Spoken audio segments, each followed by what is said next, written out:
You sure, this must be some new kind of yoga that we did to those bricks then, Black Wolf. But hey, it's 2019, and I don't see why I don't see why yoga couldn't be used in such a fashion. So yep, we have that, and if any of you need to adopt some minis, let me know, and we'll bust open the boxes when we get an opportunity. For now, I want to show off a technique to measure a party. This is a DM technique that would be similar to the character map that we did last week, and is drawn from inspiration, is drawn from a technique that Derek uses quite often, and he is an avid preacher of it. And so what I will be presenting, I've shown off my skills there with drawing in MS Paint and making connections. And now, for those of you who might be more spreadsheet or sort of written data centric in your learning or your demonstration, or to compile data, or even if you want to take a look at this is the crunch of the party examination as opposed to the fluff of the character map. This is one way, or rather a series of ways, that you can organize the information from the members of the party so you as a dungeon master can extract content and data from it. And even as a player, you can take these notes and you can make a document here and sit down and say, this is our party's character sheet. This is what we're generally good at doing. This is what we're, we might have a shortfall here. And it's very good to be able to weigh, the aspects of a group. Because even with 5 people, there's still going to be a gap somewhere. There's still going to be weaknesses. And it's good to know your weaknesses, so at least you can be prepared to cover them as best you can while playing to your strengths to really drive the plot forward, or to really perform beautifully in a combat scenario.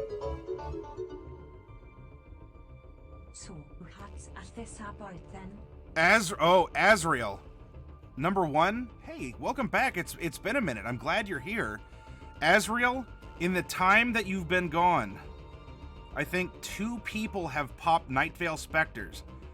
And so if you want to trade for them, number 1, well, even before that, thank you for re-upping your subscription. I appreciate that. So we had our July mini raffle, and people have been getting some Ravnica, and they pulled a Nightvale Specter. If you want to trade for it, you can communicate with them, or all of the minis down there except Monster Menagerie 3.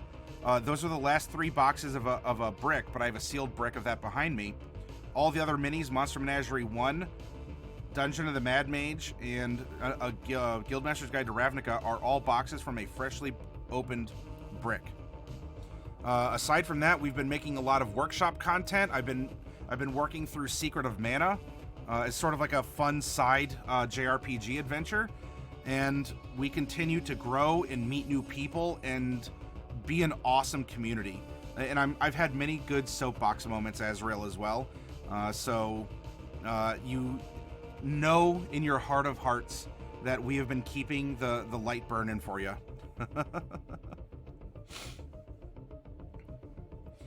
So I have loaded the 5 monstrous characters, and I'm saying monstrous because they're from Volo's Guide to Monsters, race-wise. So no humans, no elves, though of course humans and elves can definitely be monsters. So we have these 5 monstrous characters that we made, and I want to show off a way that you can start organizing their information. Let's go over to something kind of... Let's go to something kind of soothing. Let's go to a fishing village as we're compiling data, and we're looking for some similarities, and you're going to see where this is building. And we can also talk about the characters. If you have questions, you can ask.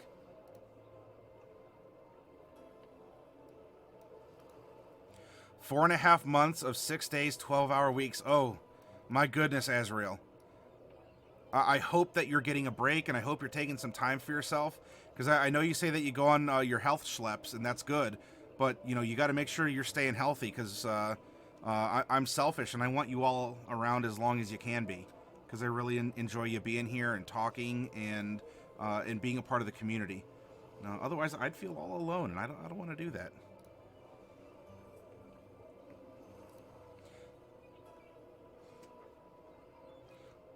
So here's five kind of categories or colors we can use to differentiate our characters, and hopefully these are appearing differently for you in broadcast, and especially if any of you out there do have a color blindness, that you can still tell the stripes apart. I tried to stagger it as such.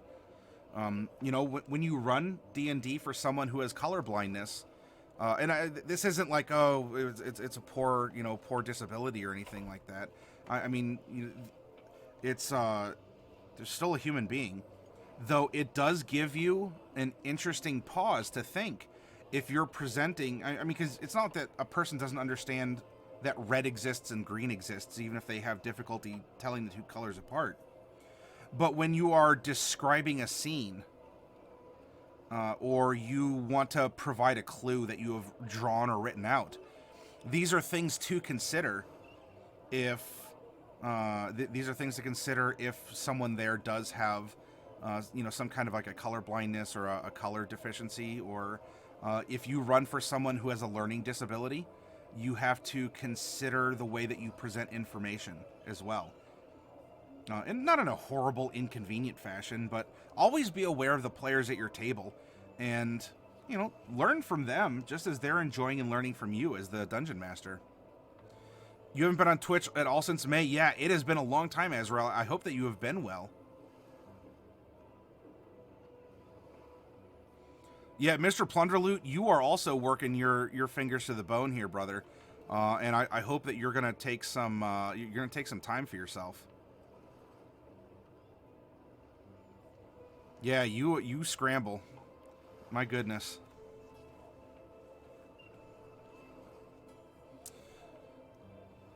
All right, so first up, we have Gobmox. And what you're going to see me do, I'm going to pull this over to the side to make it easier to go back and forth. I said easier. Yeah, there we go. She has a 10 strength, 14 dex, 16 con, 13 intelligence, 8 wisdom, 16 charisma. Her proficient saves are constitution and charisma. Passive perception and passive insight, or I'm sorry, investigation. You could also play with passive insight. I really liked passive insight in 4th edition, and I know they don't really bring it up in 5th, at least not that I'm aware. But having passive perception, passive investigation is good. In fact, that's mentioned in a feat if you choose to play with that. And I could even recommend going with passive insight as well.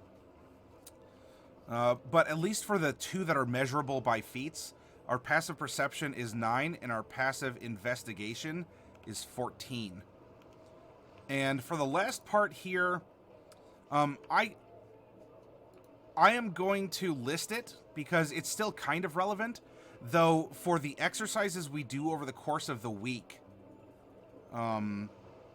if you're measuring a party and everyone is level 5, it will make a lot more sense to compare hit point pools and AC. But generally, because of the flat nature of 5th Ed, we can have characters that are level 20 compared to characters that are level 4, because we can still see the trend. We can still see that strength is a trending dominant trait or attribute of the party. Whether it's 18 or 20, it doesn't matter. It's still high. And that makes a lot of this data compiling or to see trends very easy in 5th edition.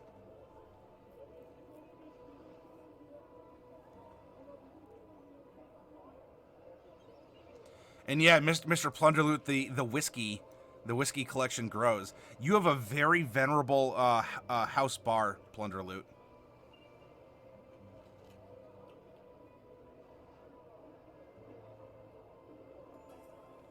Yes, characters with feet can make traveling easier.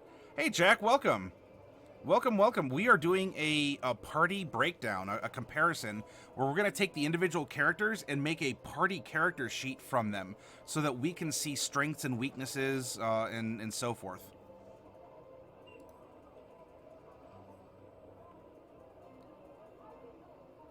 Yep, Derek, you are absolutely correct, and I'm glad that passion is really stoked in Mr. Plunderloot. We need more storytellers, and this is exactly the ignition that people have needed, because now Coffee Cat wants to step up and be a storyteller. Plunderloot, you want to step up and be a storyteller, and suddenly things grow, and it's wonderful. And heck, you know, if let's say you run a game in San Antonio or something, or you even go up to Milwaukee, or you want to go up to Canada. I did mispronounce that on purpose. You want to go up to Canada, and you want to run Vancouver. Then suddenly, you know, if you and the other storytellers are talking, you can talk amongst each other, and now it's a living region or a living world where what's happening in Detroit could have an effect in Plunderloot's Vancouver and in Coffee Cat's, you know, El Paso or wherever else. And if another one of you wants to start a chronicle in another city, then it could build if you all wanted to. I'm not trying to rope you into anything, but this is exactly how fun and energizing and addictive this can be in a good way, in a constructive way. Yeah, Derek, I agree. I'm very proud of Coffee for that.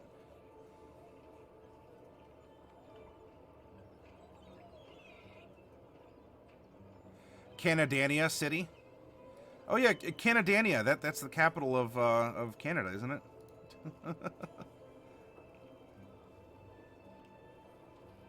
Yeah, it's how Living World of Darkness started. We're going back in time. All right. So with Gobbox, let's continue to explore what she is bringing to the table. I'm going to take a look at the skill proficiencies. Now, just because you're not proficient, it may exclude you from some things your DM might rule, but I want to look at what for sure are we going to have a better chance at accomplishing than not. And we have Arcana. So I'm going to put Gobmox as a name here. Investigation. Religion. And Persuasion.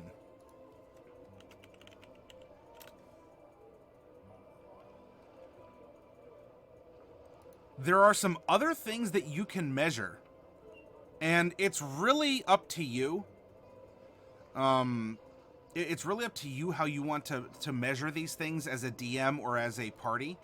And one thing to consider here are what are the languages that can be spoken in the party. So here we have Goblin, Draconic, and one other, a mystery language. Which tools are there proficiencies for in the party? Well, Gobmox is bringing an artisan tool of some kind that we didn't roll for. However, because she is this engineer, probably something along the lines of an alchemist set, or even Tinker's tools could work. Maybe so maybe we'll do Tinker's tools. And as for the role that Gobmox has, again, these are optional. However, it makes sense for you to conceive the idea, then do it.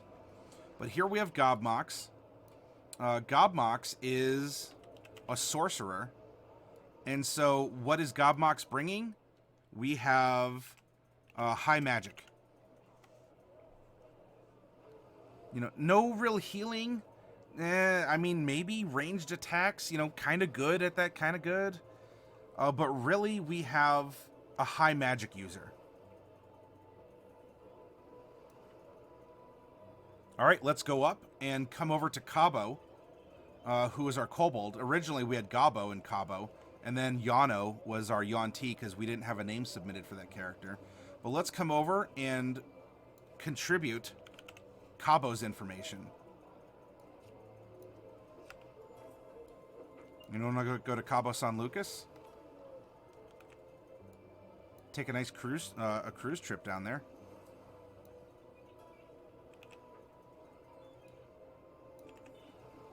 Be a tourist and go eat at Cabo Wabo. All right, her save proficiencies are wisdom and charisma.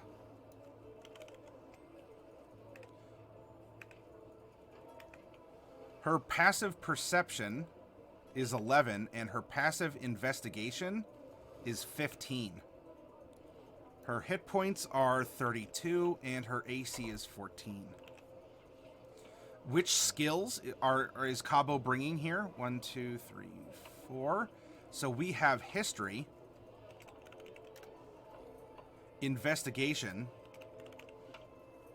nature, and survival.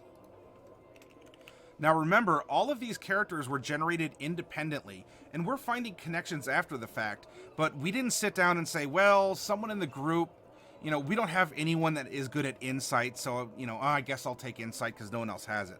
These are all individual characters, and we'll see how they line up.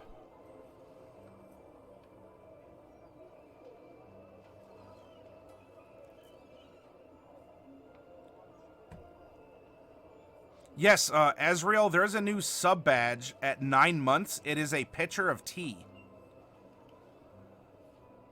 Ultimately, what I want to see, or if you weren't here for the other sub badges, then you have a bowl of salsa or some other dip and a chip. Ultimately, what I want to see is some games start up on their own because of the work our communities do. Yes, Derek. I mean, look at Fox in the Box. She's broadcasting One Piece D&D on Thursdays.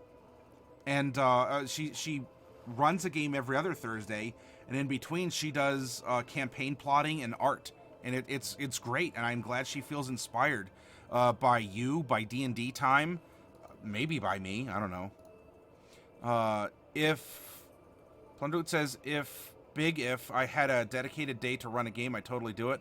But you need to set up the board, and for me, that it's about 3 or 4 months of prep. Well, you can have fun doing it. And oftentimes, if you just keep a little pad in your pocket, Plunder Loot, if you have an idea on the spot, because especially with the things that, at least that, from what I remember you do, you encounter a lot of people in your life.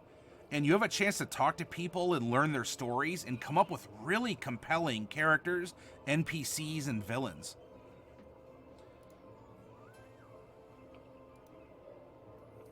Oh, that'd be awesome, Derek. Yeah, you got to get some fresh blood in there, right? Give people their first taste with a character creation in a demo. Yes, Cabo Wabo, Azrael. Hit Sammy, yeah. Hit Sammy's bar. Old Part says, speaking of villains, I managed to make my party terrified of hearing a theremin. Oh, no. So for any of you who don't know, it's that it senses electromagnetic field disruptions and goes, woo. You heard it in the original Star Trek opening.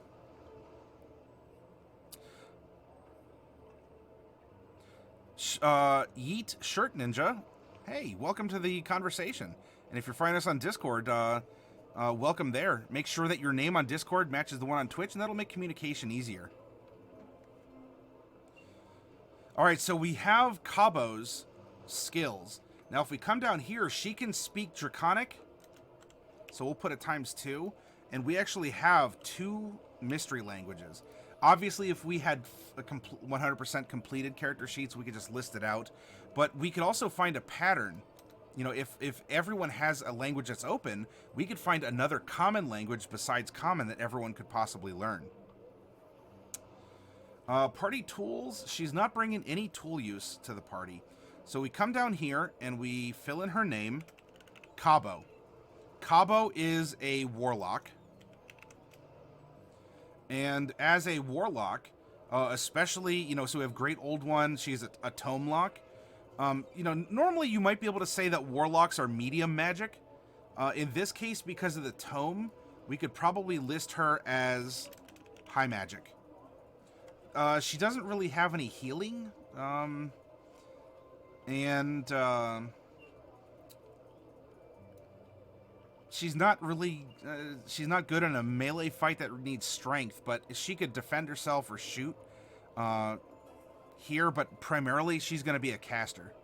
And so really this is what we're, so we have 2 high magic characters right now. Also prevalent in a number of horrible B horror movies over the years. It's really great for imitating the voice and other string instruments. Ah. And so what do you have a synthesizer or something you play, Old Port?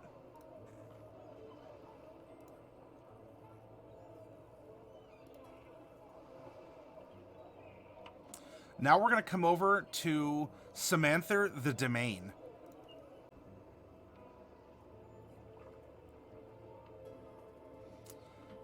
Princess says, since we are just conceptualizing this, we could make it so Cabo doesn't speak Common and uses the other party member that speaks Draconic to communicate with the others.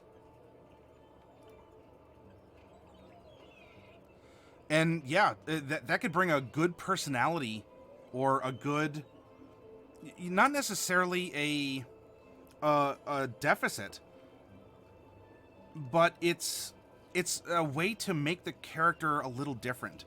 Or we can reconceptualize that Common isn't English or whatever we want to think of the common language of being in this setting.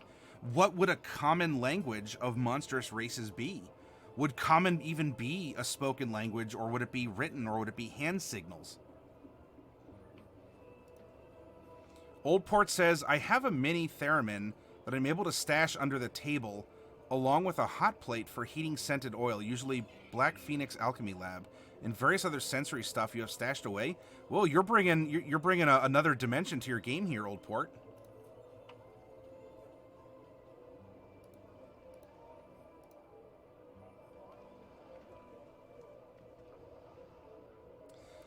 Let's see.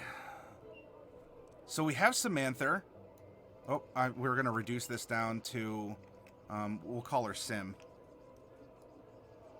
Her strength is 17. Her dex is 20.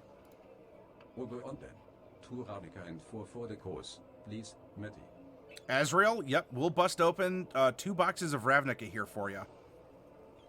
When we finish this up, I will do so. Her Constitution score is 12. 6 int. 1 wisdom. Whoop, I'm sorry. Her int is 6. Her modifier is 1. She actually has a 12 in wisdom, and in charisma, it's 14.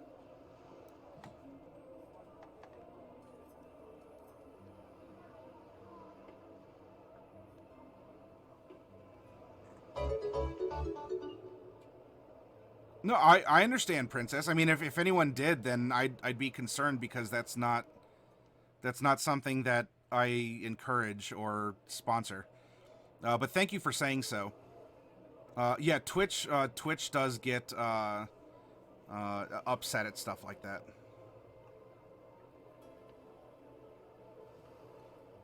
Sub-hype. Yeah, Grace of Darkness, thank you very much.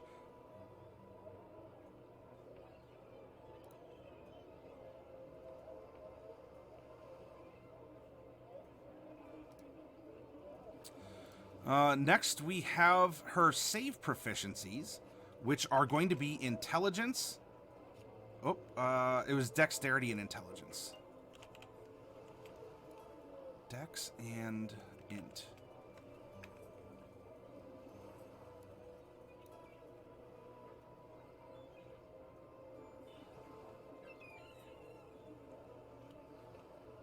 Passive perception, ooh, 16. Very observant. And her passive investigation is 8. she's not the brightest at putting things together. Doesn't mean she can't. Never think that just because you have a small score or a small mod in something that you still can't give it a try. Now, there may be consequences if you fail, and obviously good consequences if you succeed. But just because you don't have the best number in something doesn't mean you still can't be relevant for it. Hit points is 81. And AC is 16. Hey, Coffee, welcome. Are we reverbing on purpose? Do I sound like I have a reverb? I'm not seeing any echoes in the chart.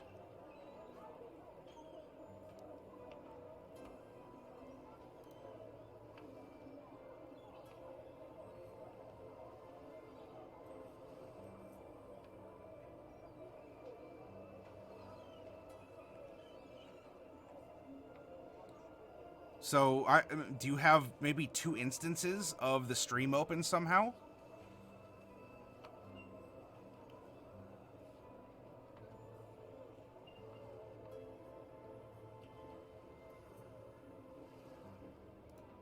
Yeah, nat 20s can happen. So we come down here to Samantha, and what skills is she bringing to the party? Samantha is bringing athletics, stealth, perception, survival, intimidation, performance, and persuasion.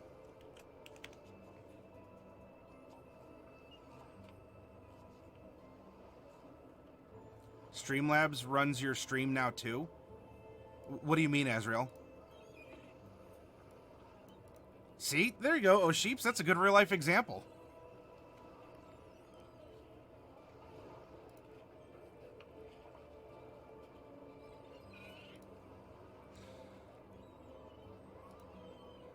Next up is the languages. Oh, she is bringing Orcish and Thieves' Cant to the party.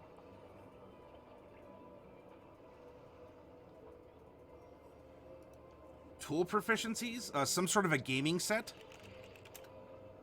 land vehicles, and thieves' tools.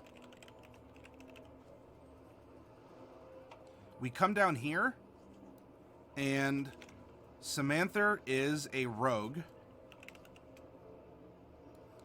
and she is bringing, she's bringing melee, ranged, and skills to the table. Because she, 1, 2, 3, 4, 5, yes. She has 7 skill proficiencies. In fact, she has expertise. So we're going to go and make this bold and italicized in athletics, stealth, survival, and intimidation.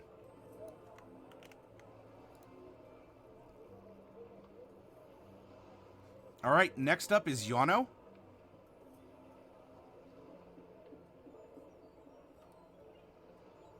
Oh, gotcha, Azrael. Well, that's good to know. There's been some changes, I think, in Streamlab. A couple things seem different to me, and so that could have been one of them.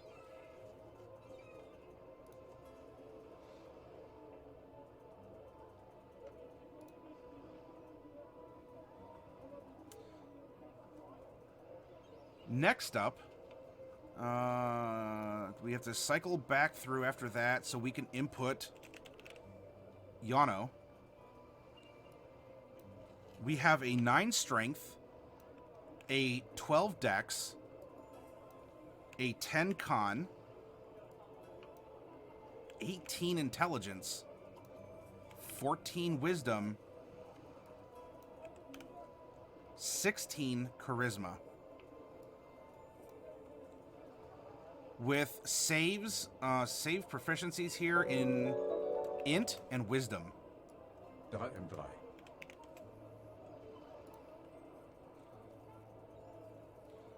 Oh, all right. So Derek, you want 3? You want those last 3 monster menageries?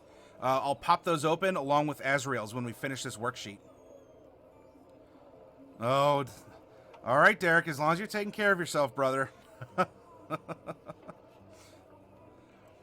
um, now, Yano is the only male in the group here. His passive perception is 12. His passive investigation is 14, and he's not even trained. Hit points, we have 34, and AC is 11. We come down here, and in acrobatics, we have Yano, religion, insight, and performance. He is bringing draconic, abyssal, and giant for his languages. Tool proficiencies, he does play a musical instrument of some kind. And we come down here to Yano, who is a wizard, an abjuration wizard. And we have someone who is high magic. Not very good at any sort of mundane combat, but he is definitely all about spells.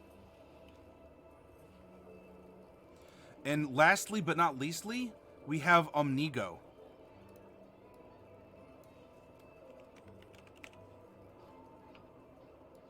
Who has a 12 strength, 17 dex, 10 con, 14 intelligence, 15 wisdom, and 9 charisma. Her proficient saves are strength and dex. Her passive perception is 21, and her passive investigation is 12. She has 63 hit points and an armor class of 15. Omnigo is bringing some skill. 1, 2, 3, 4, 5. Oh, we have another skill character here. She is bringing stealth,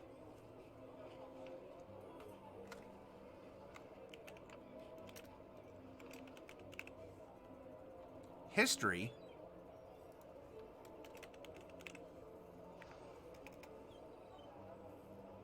religion,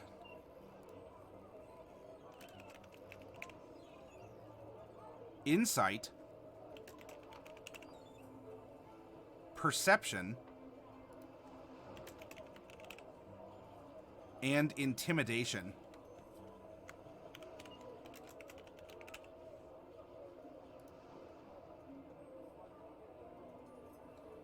And she actually gets 3 more bonus languages. So really we have an instance of 2 mystery languages on 2 different characters. She's coming in and she can learn 3 different ones. So if we want, we can stack up 5. Or if you want to separate them out and put, question mark character, question mark character, question mark character times 3.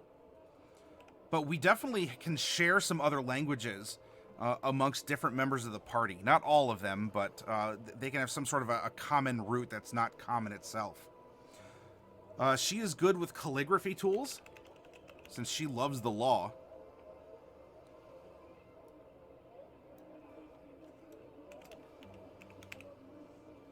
And we have a monk.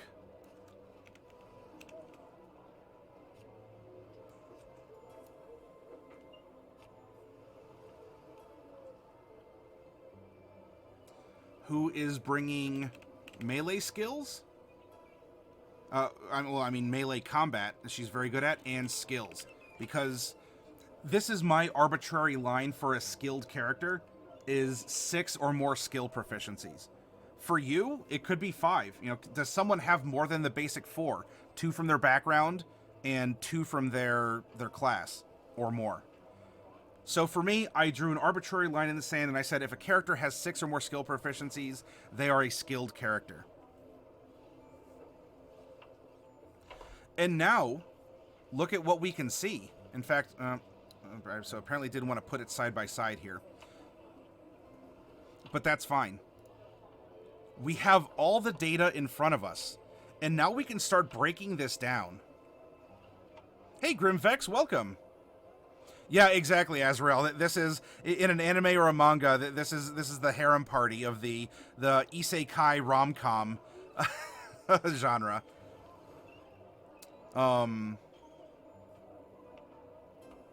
That's right, Coffee. Chroma Company on Tuesdays is no longer... yeah, Mordecai no longer has a monopoly, huh?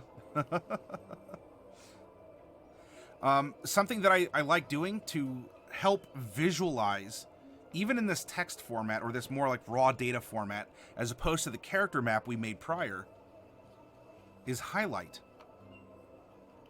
And what I mean by that is, you can see that the party has no one who is proficient in these skills. That doesn't mean that they're going to automatically lose if they need to roll that, because there's ways to get around that or to help. But we have no one who's just, you know, better at it than others. Now, the party does... Let's do it this way. The party does have several skills in which there's a proficiency, but only one character has the proficiency. And so I like using yellow because it's caution. What if something were to happen to Gobmox in the party? Gobmox is just sort of, you know, off constructing something. Gobmox is dying or unconscious. Who knows what happens? The party splits. And the party needs to make an Arcana check. Well, the only person who statistically would have a better chance at succeeding is gone. And so there's no redundancy, there's no backup. Or even, you know, aiding this person could be more difficult, or aiding each other if there's no one who can, you know, direct thoughts. Next, if we go to skills in which there are two characters that share a proficiency. Oh, you know what? I missed another skill in which we're lacking, which is medicine. I like going green. Now let's take this same circumstance.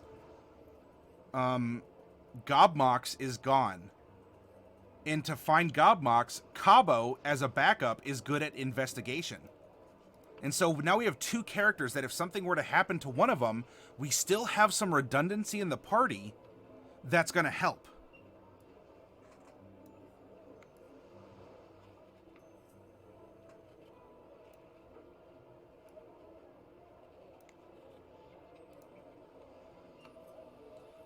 And when it comes to the religion skill, we have really good redundancy. If we encounter religious mysteries or riddles, or we just need to draw on some intelligence skill to get information, we have 3 characters of our 5 in the party who are strong here.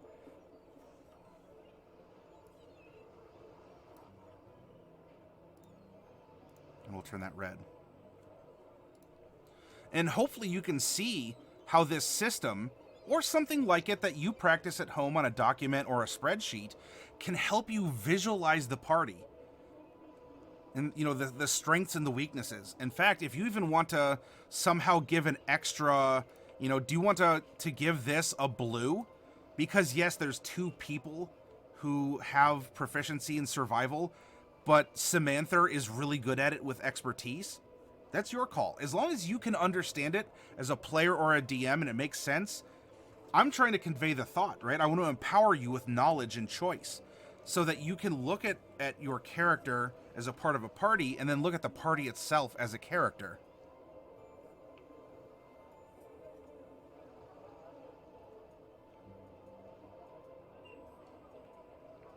Now, lastly, you could stop here if you wish, but there is a concept called a SWOT analysis.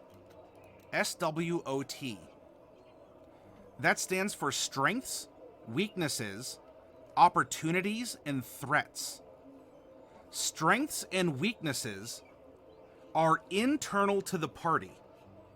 These are things that the party can control, can accommodate for. It's in some comfortable realm, even if it's a weakness, because it's a realization. You know, a weakness for me is I can't. Well, I can't anymore. Back in high school, I could. You know, I seriously doubt that I can still bench press 250, 300 or plus pounds. That's a physical weakness, but I also realize that I am weak there, and I can help avoiding things that would put me in a bench press situation, if that makes sense. Unlike Swole, which is what the handsome buff tiefling down the road is that poses for romance novels. That's exactly right. Yeah, so he needs to make a Swole report, or that's what people are writing about the model. Now, opportunities and threats are external to the party. These are things that the party can't really help, but can, if the circumstances occur, they can really, that's an opportunity. They can maximize that circumstance. If a threat occurs, then there's nothing they can really do. And a good example that I've used many times over is, hey, it's summertime. So we have a little kid in your neighborhood wants to, start into business and sets up a lemonade stand. And a strength could be that this kid was given, $20 by a parent, so there's financial backing to go out and buy a pitcher and some ice and, and all the ingredients. Now, a weakness, something that can be controlled interior to this, would be the fact that you're a kid. You may not charge what you need to, or you may get duped, or someone might, steal from you because you're a kid, or people might not want to do business. An opportunity could be a heat wave, because now people in the neighborhood, you can't control the weather, but because of the weather, you have an opportunity to sell more lemonade. You can maximize on that because you have cold lemonade that you're making in your lemonade stand. So too then would a threat be someone's house catches on fire and the neighborhood's evacuated. Or a dog ends up chasing you, a neighborhood dog chases you out of your stand. Or even we could take not just weather as an opportunity, weather could also be a threat broadly, but it's good to talk about specifics so you're prepared. Rain. Rain would be a threat to your lemonade stand. You can't control the rain, and yet if it falls, less people are more likely to walk by your lemonade stand and purchase from you. The cops are ridiculous and won't let him sell because he doesn't have a vendor's license. There was a case about that not long ago, Old Port, if I recall correctly, where the city shut down a kid's lemonade stand in a neighborhood because of that. And I forget where it was. And, some neighborhoods are very, they're very, the civic law is heavily enforced on housing code and things like that. And, of course, too, you're like, don't go to small town wherever because, the police have nothing better to do than to try and, set up speed traps or, I guess shut down a kid selling lemonade. Now, I don't say this to deride the police because I enjoy their services, and I'm good friends with a lot of my local ones here because I've worked with them to try and turn kids around who might have made some poor choices in the store. But there's stereotypes for everything, and it's like, the bully cop, and so depending on the neighborhood or depending on the enforcement of any sort of local code or state or whatever. So the law in that case, as a weakness, by being a kid, you might be ignorant to the law, and you set everything up like you're certainly not putting poison in the lemonade. You're making it fresh, pack by pack in the water in front of everyone because you want to make the Crystal Light lemonade fresh. But a threat could be the local business or housing codes, neighborhood enforcement. There's been several instances of that lately. Well, maybe it's a more common occurrence, or once, you always have to ask yourself, are these things happening more frequently or once once it's learned that people respond to a story about it, that the same things that have been going on just get repeated more often, even though the same number of instances occur. But now we're getting into statistics, and this is a whole other lesson. And you're here for your business class in SWOT analysis. Statistics is another class that you'll have to take.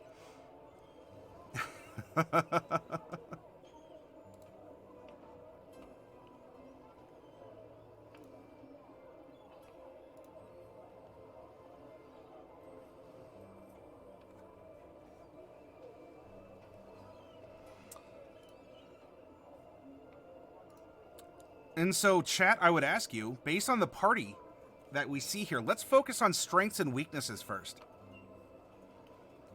Using the information we have, what are some strengths and weaknesses that you see?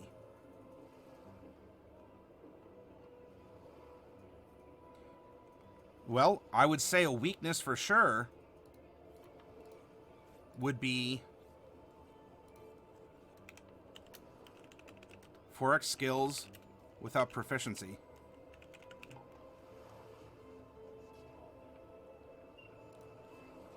A definite strength would be religion.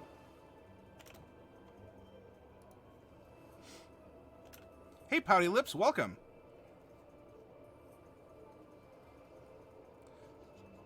A strength is also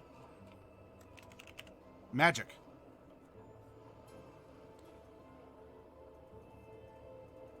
Right? We have a sorcerer, a warlock, in particular, a great old one. Well, not really. I mean, great old one doesn't offer more spells per se, but we have a tome packed, a tome packed Gulak. We have a wizard, and all three are high magic here. So we can even specify and say that we have high. Whoop,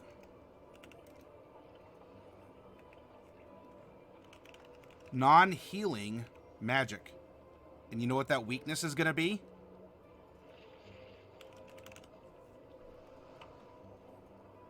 None of them have healing magic. Now, the wizard has abjuration magic, which is good preventative.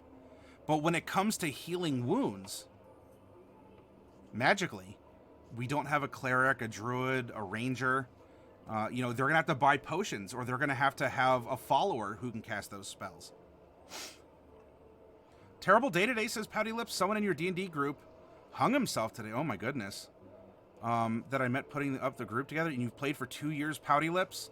I'm saddened to hear that. And I think this would be a good moment to talk about this. Many people who play tabletop games do so for friendship.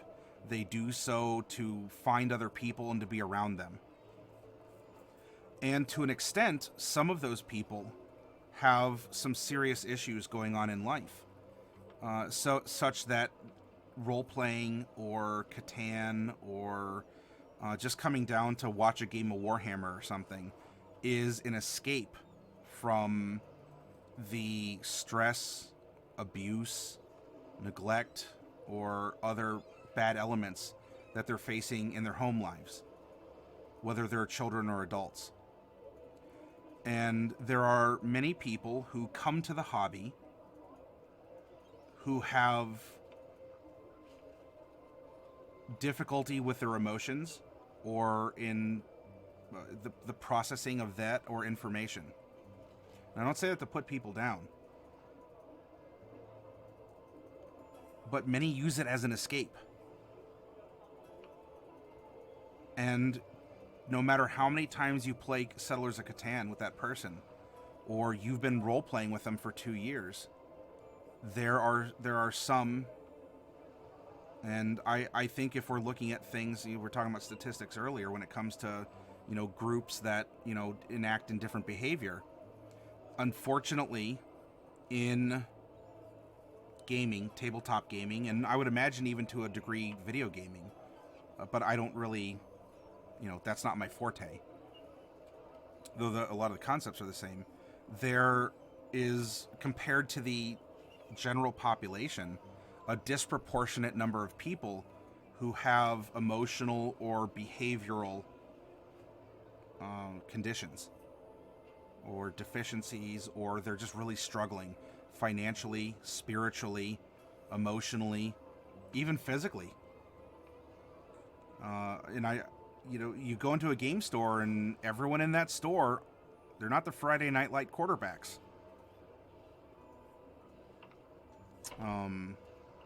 And in our social groups as tabletop gamers, we are unfortunately more prone to see people take their lives or hurt themselves or otherwise get into some really tough spots. And it's important, for as much fun as we have, for all the laughs that we've shared, and it's not in the moment that those laughs weren't genuine, even if that person was laughing yesterday and today isn't. But in our community, it's important to make those connections. I'm not a mental health professional, so I can't give you a medicinal regimen. I can't tell you, just 10 sit-ups every day will increase whatever and decrease whatever. But what I can tell you as a professional human being is enjoy the time that you have with the people who are here. And hopefully that will ignite that spark of hope, of happiness in them, and that'll get their own engines running, and they'll be able to produce that happiness themselves. We were talking about that earlier. Derek has stepped up, and he started, he started his art stream and his vampire stream, and Mr. Plunderloot is looking at running a game if he can, with his own stresses. Coffee Cat wants to step up and be a storyteller.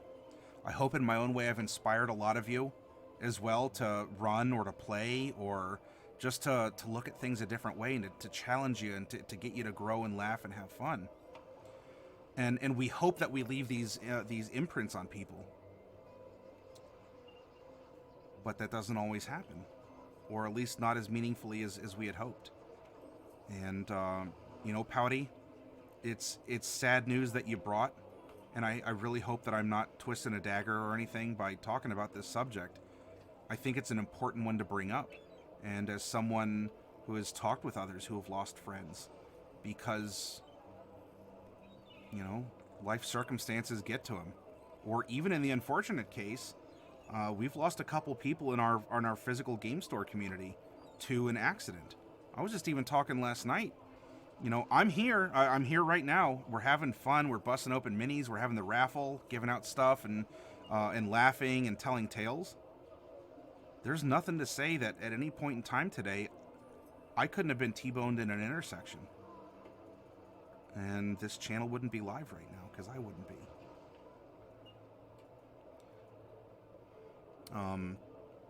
So appreciate the people you have in your life, and be open to make more friends and to make more stories, and to share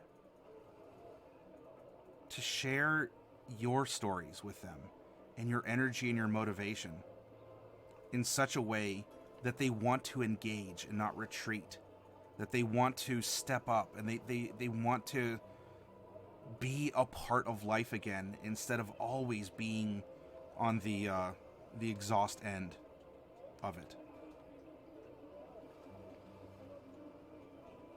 However, if something bad happens, and I'm not saying that this is you, Pouty Lips, this is in general, it may be natural, but don't blame yourself. You can go back and micromanage every decision. Oh, if only I told that awesome joke I had at the table when it was so-and-so's turn. What if that joke would have been the thing that just made a little bit more happy juice in his brain? Don't go back and micromanage. Don't put yourself through that. We may all have regrets for missed opportunities in life, even with people who are still with us. But if this occurs in your gaming group, for the good times you've had, think about those and celebrate them. And reflect on your life and the other person's life as much as you've known it. And either count your blessings and seek to multiply them and share those blessings with other people, or just try and be a better person yourself. Maybe reach out. Do that random act of kindness. Hold a door for someone. Because you shouldn't micromanage the past, but what if you hold that door open when you're going to the bank for the old lady, and you actually let her in first, even though she walks slower than you? And she's capable of opening a door, but you open the door for the old lady at the bank. She may not be at, a dire stage, but you have left that impression. This box is for whoever is the said person you're talking to. Whatever box they want. Hi, Shukan. You came in at a bit of a somber moment here. This box is for whoever is the sad person you're talking to, whatever box you want.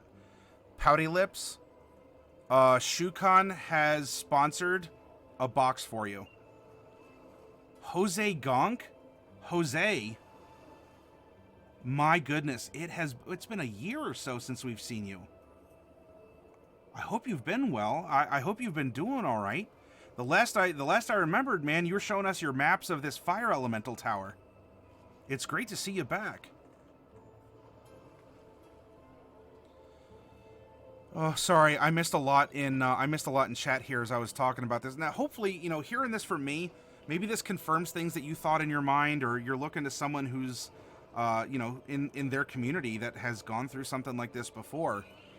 Pouty Lips, I'm very glad you brought this up. I know it's not an easy subject, and I'm not trying to tiptoe around it, because I think we need to talk about these things openly. We don't need to be like, yeah, tough love and, whatever, that person is blah, blah, blah. We can talk about it with maturity and respect and address it straight ahead. And we can speak with compassion and with a reservation that hopefully in the future we'll all be better people. Sorry, I got a little off track. Let me catch up in chat here. My sorrow for your sorrows, Pouty Lips. Kitty's offering some hugs. It was so weird. I mean, we made plans for us and our wives to get together and play some tabletop games just 2 days before. Yeah. Charles for the win, thank you very much for the follow. You probably came in at a pretty intense moment if you're new to the community, but these are things we have to talk about. These are things that happen to people's D&D groups or role-playing groups or art circles or bowling leagues or things like that. And if we don't talk about it, how can we be better for it? How can we hope to learn from it and be better people and hold those in memory? Even if we're upset at the circumstances or the person's decision, how can we still be better and outreach and learn and anyway. Mr. Plunderloot, you're going to go into lurk mode? That's okay. Shukan is here. You caught up with things. You had to stay late because of a raffle. Well, I hope you had fun at the raffle. I hope you got something. Unfortunately, Shukan, we had our mini raffle last night. But you know what? I made sure to give you credit because you floated some money ahead out of the kindness of your heart, and we ended up busting open several bonus boxes because of yours and Daly's generosity. And with you sponsoring a box to Pouty Lips because of the circumstances, that speaks volumes for your kindness and your understanding. Go ahead, Maddie, says Derek. You can tell I opened up about this before, so I don't mind the reference if it gives you a basis to discuss. My IRL VTM group has such a hard time meeting. Yeah, consistency's the last boss of not just D&D, but of role-playing. You wanted to talk on the channel tonight about it? Well, I'm glad, Pouty Lips, because apparently that's what this has gone to here. You missed the raffle. The raffle's on Wednesdays, Shukan. So yes, July's raffle occurred last night. Derek is offering some suggestions to Pouty Lips. My suggestion: focus on your own healing. It's hard and takes time, but focus on yourself first. You do no one any favors if you do not make sure you are. Yes, take care of yourself before you can hope to take care of others. Grieving is a process, and it's not a selfish one either. You have to understand the things that have just happened in life and changed. You have to sort this out because, you know, you have a wife or pets or kids or gaming group or friends or whatever, you know, that still need you, and you need to stay engaged. And so, you know, you can grieve through there, but, you know, stay strong. And you know what, Pouty Lips? You always have this place to come to talk, to vent. You know, if you want to shout at a wall, I completely understand. I mean, you can send a private message to, you know, Derek might invite it. You know, you can send a private message to me if you want. Or if you want to, you know, go to Table Talk or go into one of the voice chat channels and vent it. We're a community for a reason. Thank you, Kitty Bird, for the hugs. And they're spreading around here. Black Wolf is sharing sharing a little rabbit love here. You literally just rapped to him for 3 hours 2 days before, and he was laughing and was so happy. I just don't get it. You made plans and was excited. Doesn't have to make sense because that kind of a decision isn't... I don't want to say something controversial. In a broad context or concept, that kind of a decision isn't logical. We can get into the minutia. I'm not a psychologist or a psychiatrist, so I understand if some of you might not take that as I displayed it, but just I hope you get the gist of what I was trying to convey with that statement. You know, as much as we may want to live logically and have things make sense and see consistency in the day, or know that there are, you know, we hope to be predictable reactions to the, you know, to the causations in our lives.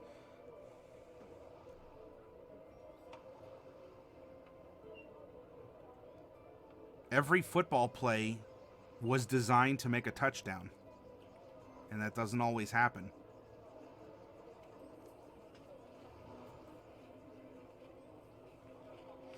GGC Refry, you played a cleric that would say count your blessings and not your gold. Welcome to the chat, and for being a part of this, especially in a bit of a heavy moment. But you know what? All communities have moments like this, and so, you know, GGC, I don't know if you've been lurking for a while. If this is your first time. If this is kind of a low point, right, where the energy is kind of tense, you know, the night's been a little turbulent already, and Pouty Lips has given us this news about someone in his gaming group. If you are coming into this community and you're seeing us at our worst, you know, in kind of a downtime, and the things that we do and how we react and talk about it, then if you stick with us, you'll absolutely love us when we're at our peak and our best. And so Jose, this is when Jose came in. Yeah, Jose, we've been growing. We've been meeting a lot of people. It's been wonderful, and I'm so happy that you're back and you're here. I mean, you were one of the early adopters, Jose, and I appreciate that. And hopefully, you know, with me remembering the stuff that I do about you and interacting with the channel, I hope that shows that, you know, all of you here mean something, and I do try to learn from you. I mean, here I am about a year later. Jose comes back and checks in on us, and I'm able to remember, you know, so he was showing us this homebrew map that he made of this fire elemental dungeon, and he was talking about his own game store in his country, and yeah, it was great. Grimvex is sharing some hugs. Yeah, Derek. I mean, if you can. I hope any of you, even if you want to discuss it, you know, even if you don't have, you know, if you need a way to process it, of course, if you do, but you want to speak to someone and learn about the experience. His name may be Macabre Derek, and the man looks like he could probably pick you up by the throat and rip your kneecaps off with his other hand. But Derek is an awesome dude. and he can give you some really good practical advice in life. Because you want to talk to a man that's been through life, that's been through a lot, and is willing to share that hard one. I mean, I'll say one, but I mean, take it with a grain of salt if you want, Derek. But that hard won life experience, Derek is someone that all of you can approach and all of you can talk to. A smile can change a person's life. You're absolutely right, Kitty Bird. Be nice regardless if you yourself are having a bad day, says Shukan.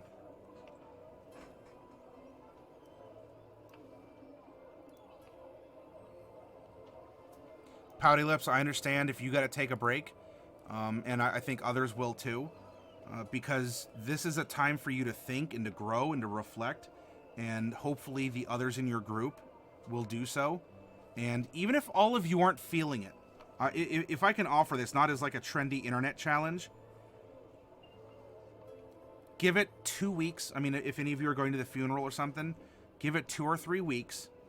Contact the people in your group and say, hey, we don't have to play, but I would love for us to get together and play Munchkin. Or just, whatever, drink some lemonade and eat cookies. Or, you know, whatever adult beverage that you would want to share. You don't have to speak about anything in particular. You don't have to roll dice. You don't have to play. In my own experience, even if it's something you may not necessarily want to do, doing it will help bring resolution and closure, and you'll feel better for it.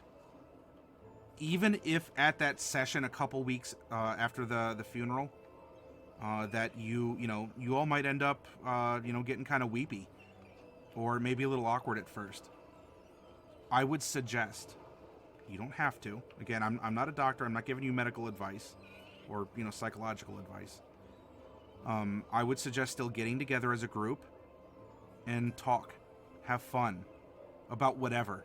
No pressure, no plans. You don't have to pick up the campaign exactly where it left off. Maybe you even all decide to retire it for now. Or forever. But you can always say for now. And you do something else for a while.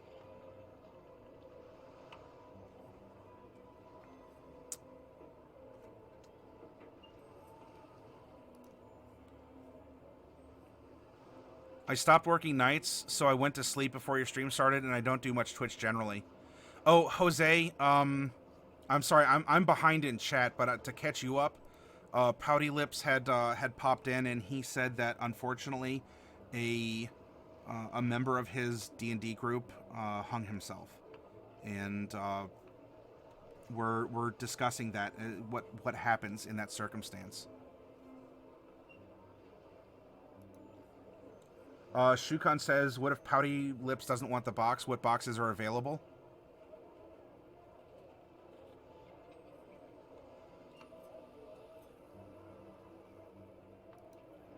Hey TJ, welcome. So, well,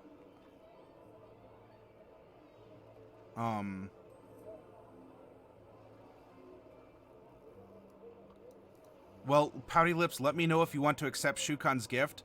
Otherwise, Shukan, I have Monster Menagerie 1, Monster Menagerie 3. Well, I will have 3, though Derek's getting the last 3 in the box here.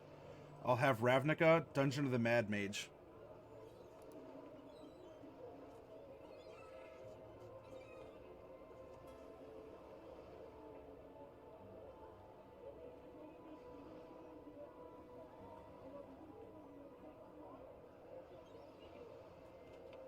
Kitty Bird, you said you need to hear this stuff.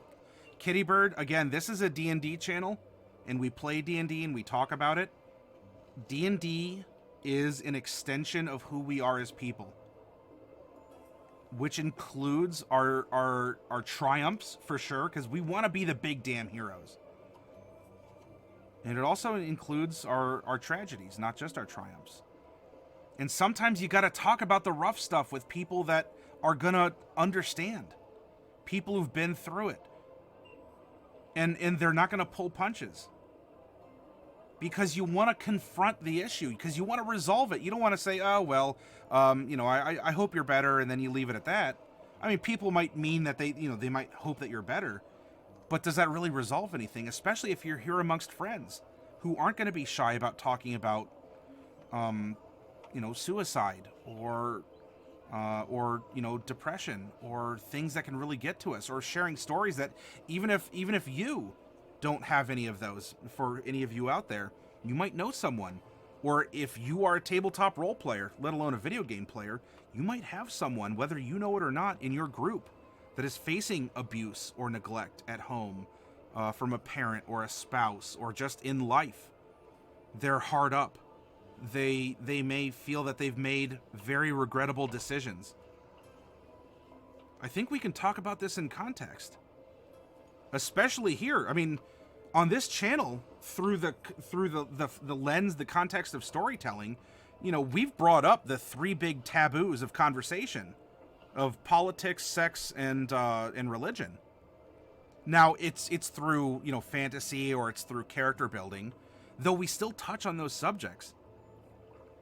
And we can do it because we're in this, when we can share this, and we're sharing it responsibly. We're confronting it because we want to resolve it, and we can.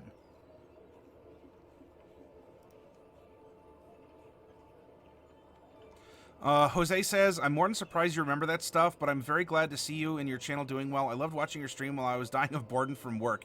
Well, I'm very glad, Jose, and it's a pleasure to have you back, even if it's this one time, and I understand life happens. I don't begrudge you for it. I'm very happy that you've still been, you still remembered us, and when you had an opportunity, you came by to say hi. Are you still in Peru? Coffee saying, Coffee Cat is accusing Derek of being a wonderful human being. And Derek is saying, don't let that get out. I have a reputation to uphold. Trust a Flump is saying, Lurk and Flump here. Don't mean to interpose myself in a very serious moment, but I think it's also super important to underscore, as amazing as friends and communities are, there's not a lot which can substitute professional help with these kinds of things. Yes, and I didn't say that overtly, and I'm glad that you did, Trust a Flump. I mean, I said that I'm not.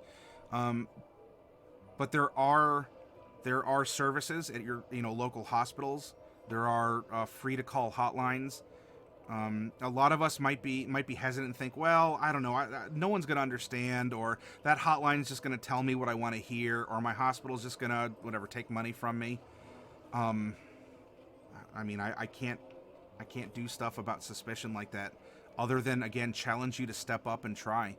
And if you think that someone's going through it, you don't have to report them. A hospital's not going to send, men in white coats to come out and strap them and take them to the loony bin, a friend or a family member. But you can call as a concerned person and ask, what should I look for? What should I be concerned about? Or do you, as this central authority, have resources or guidance for me to help make better decisions, or guide the decisions of someone? Or what are some other things? So yes, Trust a Flump, you are correct, and thank you for saying that. Yep, one step at a time, Derek. Not enough people get the care they need. Friends are amazing, but they aren't professionals. Everyone deals with trauma and pain in their own ways, and there are people who have professional education to help. If it's available to you, I'd always recommend it.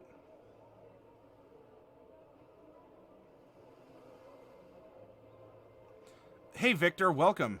Greetings to you. Good morning. Flump is correct. Do what you need to heal yourself, including professional help if you can. There's no shame in that. I mean, it's like me saying, oh, I go to the doctor for an annual, and I have blood taken from me so that they can study the chemistry of my blood. Ooh, not that. Am I a deficient human being? Are you going to judge me for that? Or that I go and I get a yearly physical? It's fine. There might be stigma around it. If you're going to get better, and you are, you're talking with the people you need to, and professionals and friends and family, and a cat that rubs on your leg. Hey, you want to come up and say hi? Come on.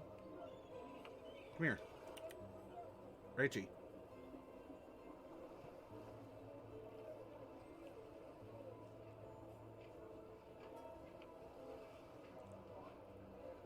Okay, so Pouty Lips is very kindly returning the sentiment back to you, Shukan. Or Derek is giving an opinion on that too. Jose says, yes, he's still in Peru. You're trying to get citizenship here. And I certainly hope that you have that ability to do so, Jose. Because I remember you talking about, well, if I'm recalling correctly, you said that you were originally from Venezuela, but you moved to Peru a couple years ago. And, you know, I imagine without getting geopolitical or anything, life has been less stressful after the move. And so I hope in your own way that you're able to do so, and you're able to provide, you know, you're able to provide something positive to your adoptive home country in that case. Doctors are vampires. They always want the... Yeah, they do, Azrael. But you know what? The vampire that works at my local doctor's office is amazing. I barely even feel the draw. It baffles me because I'm normally kind of skittish around that stuff.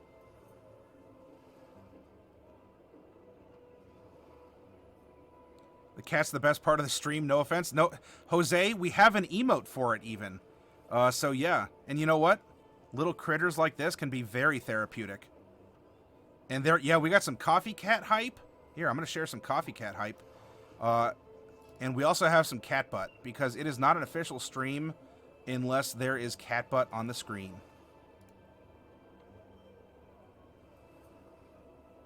All right, so you know what? I think I got the point across about what we were doing here with this, about the strengths and weaknesses. And you know, I'm going to get up and I got to take... Gwenny, thank you very much for the follow. And so I'm going to get up and take a little bit of a break here, everyone. I'm going to go refresh myself. And when we come back, Shukan, I'll tell you what we have available.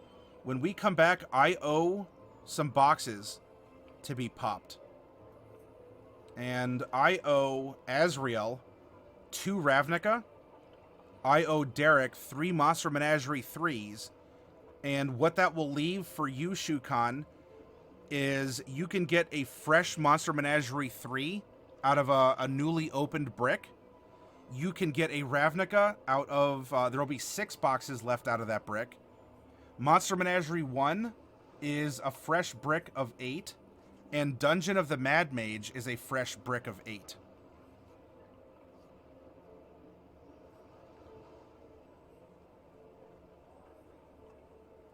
You'll be out soon, but I want to send a hug to everyone here. You all deserve one. Jose, thank you very much. I was about to say grazie, but that's not that's not the right language. But I hope you understand my sentiment. It was awesome seeing you again, Jose. You know you're always welcome here and on our Discord. And for any of you out there who are joining us, if you want to join our Discord, if you type !Discord, it'll generate a link for you. Just like this stream, we keep it, you know, PG-13. We're here to help each other. There's a mentor network, a lot of inspiration for roleplay ideas. And I hope that you'll find it to be a great extension of the community that you're seeing live here in front of you. The minis link.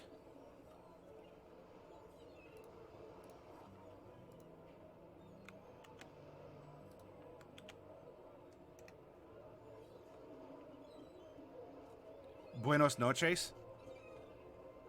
Well, I meant gracias. But that's...